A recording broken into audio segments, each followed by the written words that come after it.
Welcome back to the Deep Dive. Today we're jumping into a really fascinating story, the incredibly fast rise of China's car industry, specifically new energy vehicles, NEVs. That's right. It's a huge transformation. Yeah, and the sources you send over pose this central question. How did China manage this? I mean, they struggled for ages with traditional engines, right? So how did they pull off this industrial leapfrog to basically lead the world in electric and smart cars now? Well, that's the core of it. Our mission today is to unpack that, look at the strategy, the history, the tech, and this whole ecosystem advantage they seem to have built. And it's crucial to grasp the scale here. Automotive isn't just an industry, it's a multi-trillion-dollar behemoth.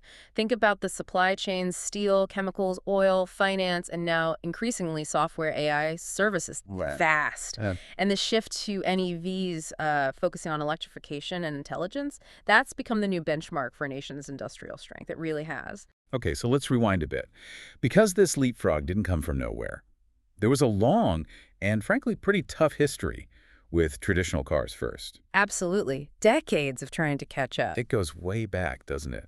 1953, the first proper car factory, FAW in Changchun. Yes, built with Soviet help initially, and they had moments, like the Dongfeng sedan prototype in '58, a point of pride. But the real learning curve, maybe the painful part, came later, the 80s and 90s. The joint venture era, exactly. The idea was trade market access for technology, let companies like VW, Citroën come in. The Shanghai VW in '84, Dongfeng Citroën later, hoping to learn how to build world-class engines, gearboxes, that sort of thing. But the sources are pretty clear on this. Did it boost the market size? Absolutely. Huge growth. But the core tech transfer, It just didn't really happen on the scale they needed. Foreign partners, they weren't exactly eager to hand over their crown jewels, the tech they'd spent a century perfecting. so it kind of proved that catching up in the old game, the internal combustion engine game, was going to be incredibly difficult, maybe impossible. That seems to be the conclusion they reached, which led directly to the strategic pivot. Okay, so if you can't win the current race, Define a new one.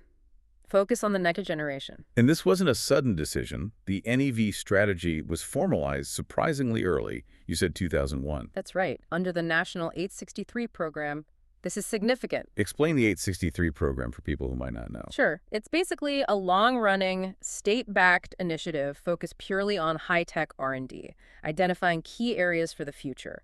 So, picking electric vehicles as a major project back in 2001, well, that elevated NEVs from just research to a core national strategic goal very early on. And the motivation behind it was double-edged, wasn't it? Not just about competition. Exactly. Two key drivers. First, energy security, reducing reliance on imported oil.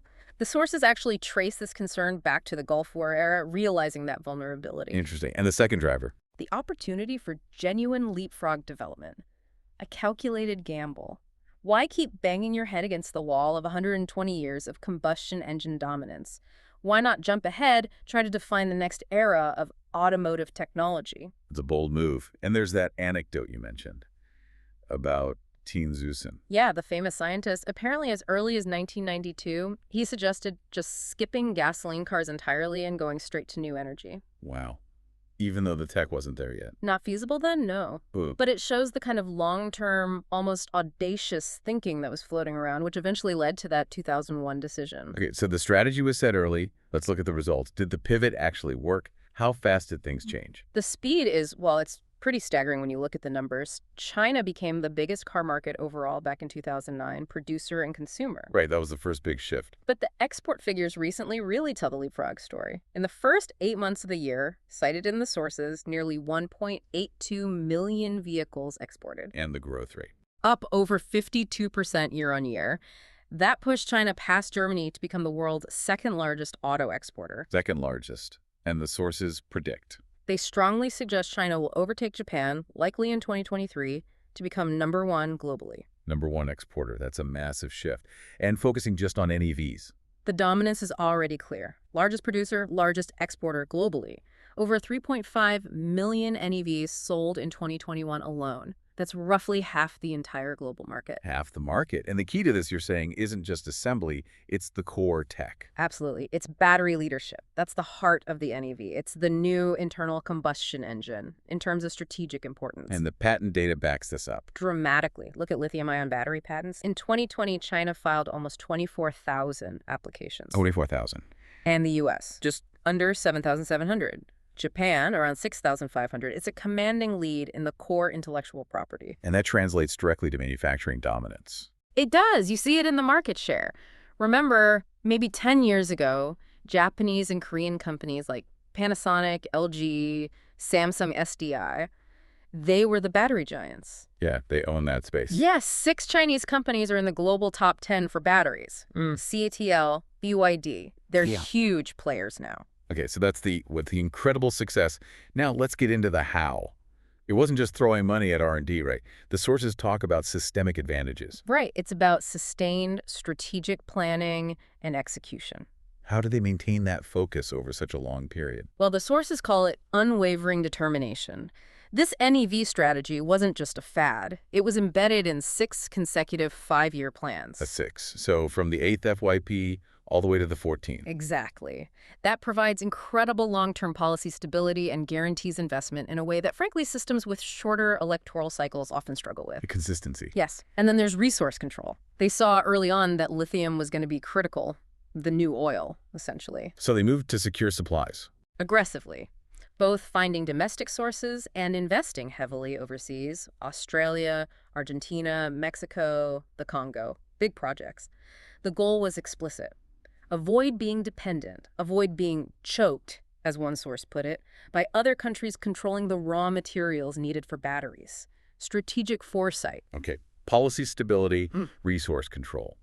But then there's this really interesting, maybe counterintuitive element, the Tesla effect. Oh, yes. That's fascinating. China basically rolled out the red carpet for Tesla. First, wholly foreign-owned car plant. Even land loans, favorable conditions. Right. If the goal was building up domestic champions, why actively help such a powerful foreign competitor set up shop right there?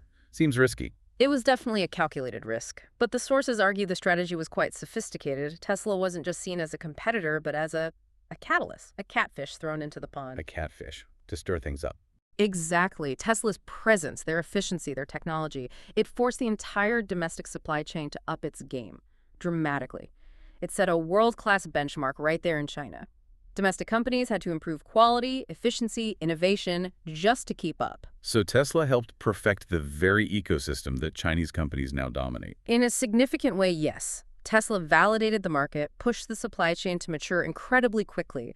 And then domestic brands like BYD learned fast and, in some cases, even surpassed Tesla's local sales, like in Q1 2022. Wow. So the short-term pain of competition led to a much stronger long-term domestic industry. That seems to have been the gamble, and it paid off. Plus, you had continuous government support cushioning the market overall. Right, the subsidies and incentives. Crucial. Purchase subsidies, tax breaks, but also non-monetary things, easier license plates for NEVs, sometimes priority traffic access. These made choosing an NEV much more attractive than a traditional car for many consumers. Okay, so policy, resources, strategic competition, incentives. But there's one more piece the sources really emphasize, this idea of a cross-border application advantage. Yes, this is perhaps the most unique and potentially powerful advantage. It's about integrating NEVs seamlessly with China's other technological strengths, especially in telecoms and digital infrastructure. The ecosystem effect. Let's break that down. How does great mobile internet help you build better cars? Well, first, on a practical level, they tackled range anxiety head-on, installing a massive network of public chargers, over 2.2 million, according to the sources. That removes a huge barrier for consumers. Okay, charging infrastructure. Makes sense. But the deeper advantage comes from the communications network. China has, over 6 million 4G base stations, and they're leading in 5G deployment globally. Right. And why is that so critical for cars? Because the future isn't just electric cars, it's intelligent cars, connected cars, cars that talk to each other and to the infrastructure around them. This concept of vehicle-road collaboration, or V2X. Vehicle-road collaboration. Explain that. It means the car isn't just relying on its own cameras and sensors. It's getting real-time data from traffic lights, from sensors embedded in the road, from other vehicles nearby. This requires incredibly fast, reliable, low-latency communication, which is exactly what dense 5G networks provide. Ah, I see. So having that advanced 5G infrastructure already built out gives Chinese companies a massive head start. An overwhelming advantage, the sources suggest. They have a real-world, large-scale testbed for developing and refining these intelligent driving features, optimizing traffic flow, creating user experiences. that competitors in other countries where 5G rollout might be slower or patchier simply can't match yet. That's a powerful synergy. And when you compare this rapid pivot in ecosystem building to the established auto giants, Yeah. the contrast is pretty stark. Very stark. Look at Germany. The sources use the analogy of a large ship trying to turn around. The home of the internal combustion engine. Exactly. There's immense industrial inertia, decades, even a century of investment in engine plants, gearbox factories, supply chains, patents, millions of jobs tied to the old way. Pivoting that entire system is incredibly hard, politically and financially. And Japan. They were battery pioneers, right? Sony early lithium-ion. They were, but strategically they made a different bet. They invested heavily in hydrogen fuel cell technology, perhaps seeing it as the ultimate long-term solution. While neglecting the pure battery electric market. Relatively speaking, yes. They didn't cultivate that battery electric vehicle, BEV market, as aggressively at home. So while they were innovating in batteries early on, they sort of missed the boat on the rapid BEV acceleration we're seeing now, driven largely by China and Tesla. That focus on hydrogen has put them on the back foot in the current race. So despite all this success, the picture isn't perfect. The sources do point out some remaining weaknesses, some unfinished business for China's industry. That's right. No system is flawless. The main bottlenecks highlighted are still in the really high-end stuff. Like what specifically? High computing power chips, the brains needed for truly advanced autonomous driving, and also core operating system software for these complex vehicles. These are areas where they still rely, to some extent, on foreign technology. The really hard cutting-edge problems. Precisely. And how is the system geared towards tackling these specific challenges? This is where the sources bring in the concept of the new type of national system, which was mentioned in the 20th Party Congress report. Okay, what does that mean in practice? It's seen as a way to mobilize all parts of society, not just the state, but crucially market forces, private companies, research institutions, towards solving these very specific, very difficult technological hurdles. So it's government guidance setting the direction, but combined with full social participation, including private investment, to really focus resources and brainpower on breaking through in areas like advanced chips and operating systems, turning those weaknesses into a national mission for self-reliance. Okay, so pulling this all together, what's the big takeaway for you listening to this NEV story? It's obviously about cars, but it's much bigger than that, isn't it? Oh, absolutely. It's really a case study in massive long-term strategic planning and execution. It shows a system that can maintain a vision over decades, coordinate government and market forces effectively, and integrate technologies across different sectors. And the global implications are huge. This success is already changing the structure of the world's auto industry. It's reducing China's massive oil import bill, which has geopolitical consequences. And looking ahead, think about autonomous driving.